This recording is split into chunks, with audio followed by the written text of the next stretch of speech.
We say that God does not change, but then we give an example of. But what about how his people lived? An example in the Old Testament of those who had more than one wife, and of course we would teach against that today. So does God change? Well, God doesn't change. I think, however, that when God gives us his revelation, it comes to us in progressive format. I've used the example when we've talked about the Trinity, that God doesn't begin to reveal himself as triune at the beginning because the ancient peoples were they were polytheistic, not polygamous, polytheistic. We're going to get to polygamy in just a bit, but they were polytheistic. They had many gods. And so at that time, it would have been inappropriate for God to reveal himself as triune. That would never have been understood. The ancient world also had a practice which does not come from creation.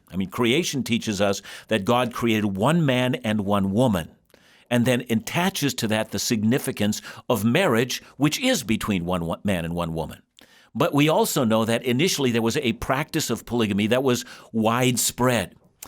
We do know that Abraham only had one wife, but that Isaac only had one, but Jacob had more than one, and that eventually the practice of polygamy found its way into the Christian, in the biblical community.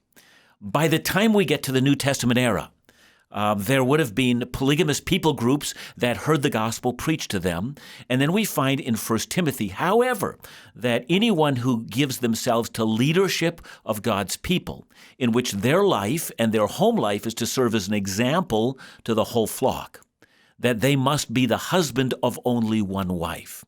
And so the Bible slowly and progressively reveals to us the will of God. God didn't change. He didn't tell us to do one thing at one moment because he never told us to be polygamous. But because polygamy was there as a result of the fall, eventually God progressively shows us his entire revealed will.